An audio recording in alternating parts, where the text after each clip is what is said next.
Friends, welcome to this very interesting video. I hope you're well and safe. The Nifty, the Indian index for the top 50 stocks, crossed 16,700 levels today, the day on which I have created this video. Now, many people are really concerned about whether the market is really overheated, and there are various methods of assessing that. In this video, I am going to share with you an interesting way that I developed a few years ago, and I have been using it quite effectively with you all so that you could also benefit from the same. So welcome to this very interesting video. Please don't forget to share it with your other friends because I'm sure they would also benefit from the same. During the early phase of COVID-19, Nifty had corrected to around 7,500 levels. I'm sure you would remember that. In 3 months time thereafter, it reached 11,000 level, still lower than pre-COVID levels. However, then the economic situation was still quite dire, quite fluid, and also the COVID cases in India were rising and deaths were mounting. Many predicted that the market will go back to 7,000 level using some thumb rules like the PE multiple, about which I'm going to talk about a little later. Instead, the market consolidated for some time and then began rising. A year later, it is at 16,700 level, which is today when I have created this video, which has surprised many doomsayers. Also, many people think that the market has risen too much and would collapse again. While this skepticism is good for long-term investors, because as they always say, bull markets are built on skepticism, we must also use some tools to check whether the market is at reasonable levels or has gone too high for comfort. Let's discuss some of these niceties. There are various ways in which one can evaluate whether the markets are at reasonable levels or they have gone too far ahead. It is always done with reference to some other parameter, since valuation is always subjective and relative. Remember, this is a very important aspect. Valuation is always relative. One way is based on the collective price earnings ratio about which I made a reference earlier. Now this is done for the market as a whole, particularly for the top 50 companies like what is comprised of in the Nifty. For example, the PE ratio of Nifty companies is calculated using the earnings per share of all the top 50 companies which constitute the Nifty. Once this is done, the PE ratio is then compared with the long-term average, long-term data, and if the current level is much higher, then the market is said to be overpriced and ripe for selling or for correction. However, earnings or profits can increase dramatically due to leverage effect as the economic situation improves, and hence historical PE ratio is not very relevant. Also, structural changes playing out may make a significant difference to the economic situation, and hence comparing with history may not always be relevant. So is India at that cusp? Personally, I think so. India is at a very important economic juncture, having already done a lot of reforms, and hence there could be a surprising upside. Of course, we are going to use a technique which I am going to discuss as we go along in this video uh, to figure out whether my optimism is justified. Another way is to compare the collective market capitalization of all the listed companies with the GDP of the country. If it has gone too beyond the long-term average, it is a risk. Even here, the impact of structural changes may be underestimated because the nation may be completely at a new juncture of growth. One more way is to look at the reasonableness of price to book ratio for Nifty or Sensex. Nifty is for 50 stocks, Sensex is for 30 stocks. So we look at the reasonableness of price to book ratio for these indices as a whole and then compare with the long-term average. Now in all these techniques, you would notice that the principle is of mean reversion.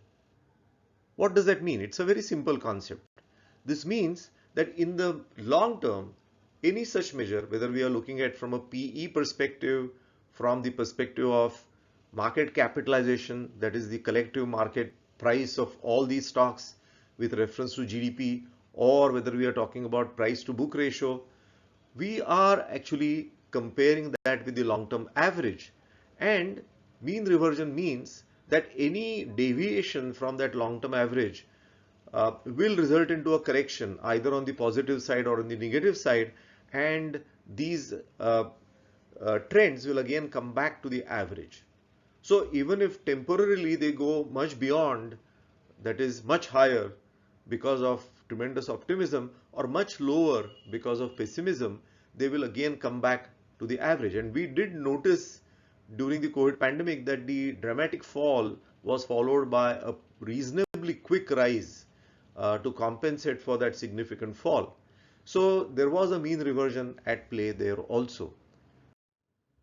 In addition to these, I am happy to share a technique that I have developed a few years ago and I use regularly. So the same concept of mean reversion can be applied with reference to the market levels at the time of major historical events that have taken place in the past to compare the current level with it. However, we cannot simply compare the two levels because a lot of time has passed by and the economy has kept on growing.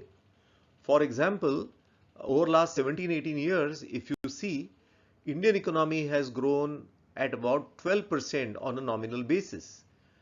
Nominal basis means the real growth plus the price inflation. So since the economy itself has grown on that basis, the Indian markets have also kept pace.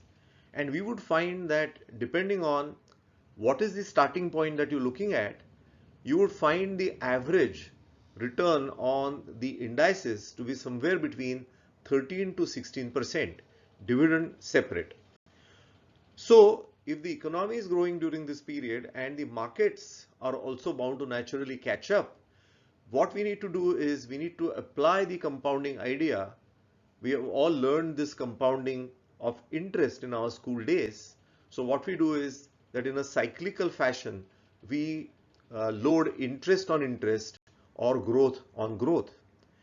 That is the principle, and this principle needs to be applied to the historical indices levels, and then we can apply this growth between 13 to 16% and see where that level would have been today if we had extrapolated that number to its today's level. So I'm going to explain this data to you. So let's be really looking forward to that data and see how we can interpret that. So let us see some data. Now, before I present the data, let me talk about where the Nifty level again was as of preparing this video. So you have to see that context. And I'm also giving you a tool, a downloadable Excel tool, using which you can actually do that yourself. So this video is just not explaining the logic, it's also giving you a tool to be able to use it yourself. So as I mentioned, just to reiterate that, if you compare the Nifty level of 31st March 2021 with the level of 31st March 2003, 18 years ago. Remember, 18 years ago, Nifty was at about 980 level. On 31st of March 2021, it was more than 14,000 Nifty level. And if you were to check the compounded annual growth rate, you would find that to be 16%. But as I already mentioned, if you were to look at some other starting point, 31st March 2003, using that, it comes to 16%. But if you were to look at some other starting point, it may not be as high as that, but you would surely see it between 13 to 14%. This is quite reasonable since the economy, as I have already mentioned, has grown at 12% on a nominal basis during this period. So here in the first column, I have listed the major historical events. For example, the massive 2004 to 2007 rally which happened in India sometime ended in January 2008 when Nifty level peaked at 6,287. Then the same year we saw the Lehman Brothers collapse, the subprime crisis as it is called, when Nifty reached a level close to 2,500 in October 2008. Intraday it had even gone further down, but it closed at 2524 level. Then from there a rally started which ended in January 2010 at about double that level, little more than that, 5281. But between January 2010 to August 2013, and remember this 3-year period in India was quite difficult, a lot of corruption cases of the central government came out. The foreign exchange reserves had gone below $300 billion. Inflation was running high. There was the image of India had taken a beating in the global arena. So there were a lot of problems. And as you can see, between January 2010 to August 2013, Nifty just did not give any return. 5281 becoming just 5285. Then a few months later, PM Modi came to power in May 2014. By then the market had recovered to 6858. And then with a huge expectation that Prime Minister Modi would do some miracles, the rally which began actually had crossed 9,000 level on Nifty, but it closed somewhere in March 2015 at about 8922 level. Then the correction started because as people realized that he doesn't have a magic wand and therefore he's not going to be able to make drastic changes, then also the problems of non-performing assets gradually started surfacing, and then the correction began, which bottomed out in February 2016 at about 6987 level. And then market recovered again, but the demonetization again resulted in a bottom of December 2016 at about 7,900 level. So now we have seen that the best returns have been around 16% between 31st of March 2003 and 31st of March 2021, which Nifty gave 16% return. Again, I am saying dividend is a separate return on top of this, but I'm just saying purely from Nifty level perspective because that's what interests us. But you would also find that depending on which starting point you took, it could be from point to point only 13% return. So somewhere it is between 13 to 16%. There have also been periods when it may have crossed 16, but let's take a range of 13 to 16. Now on the compounding principle, and I'm sure you would remember the formula that we have all learned in the school days, where we can find out the future value by multiplying the present value by 1 plus r raised to n, r being the rate of return or rate of interest or growth. So r in this case will be 13%. And n will be the number of years which have passed by between that event and now.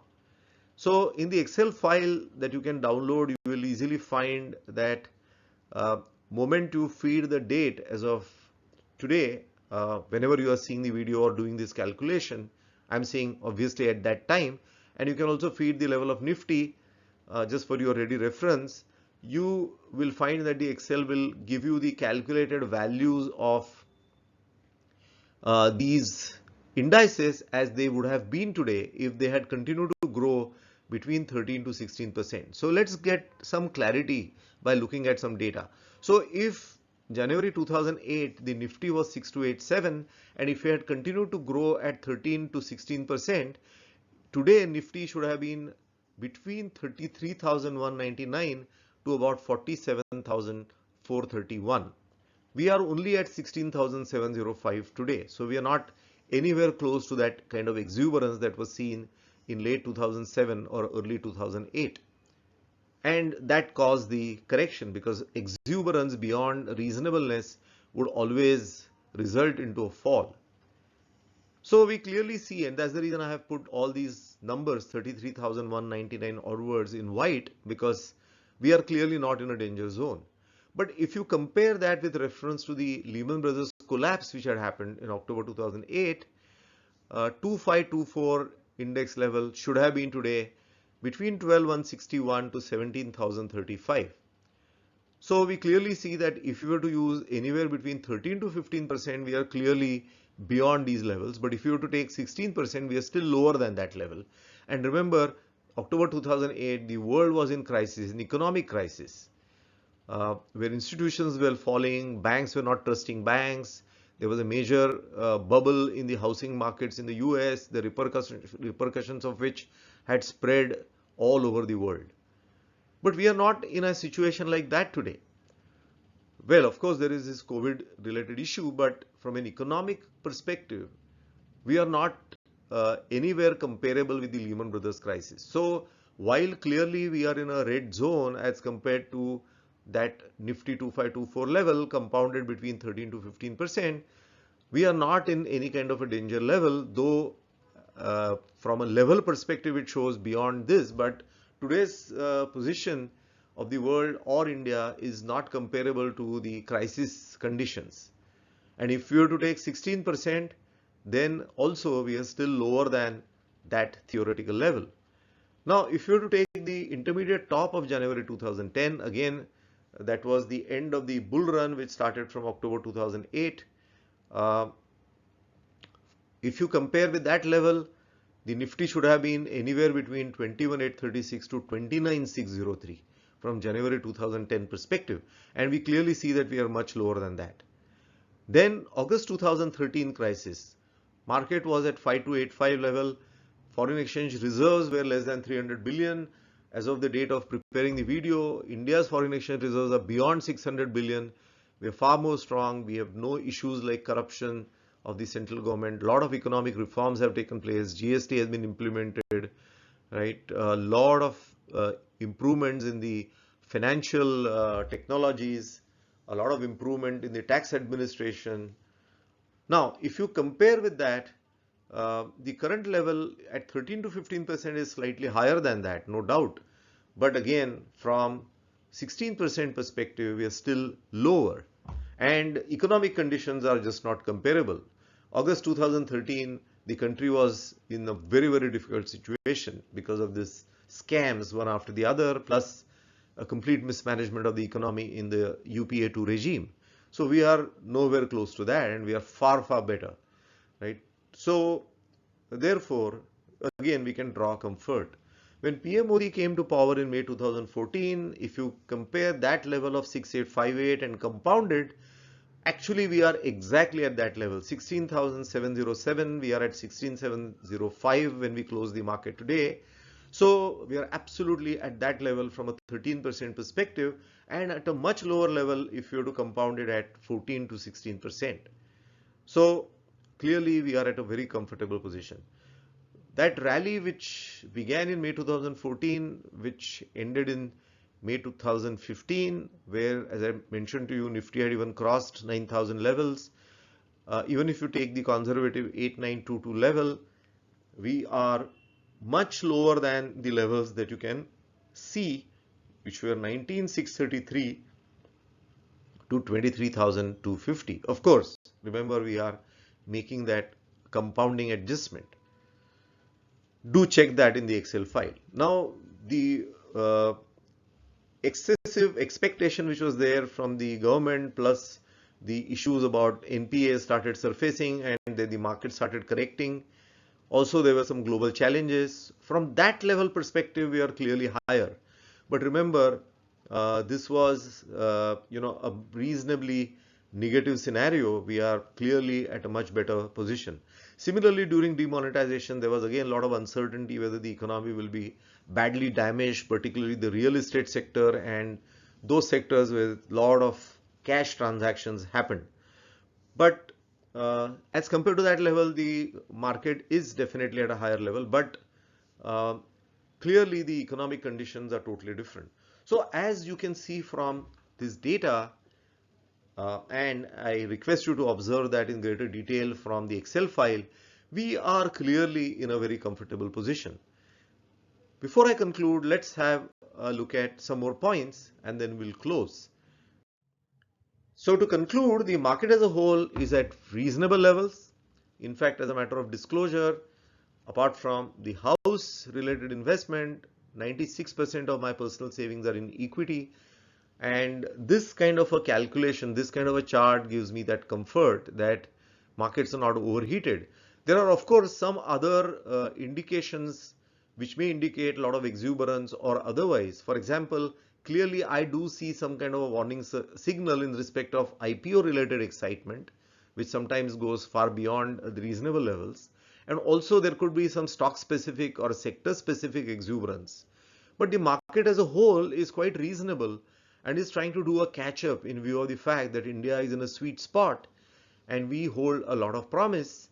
A lot of reforms have happened, a lot of positive changes are taking place, and those are structural. We have very stable government, a very strong federal structure, and the position of India in the League of Nations has improved a great deal on various parameters.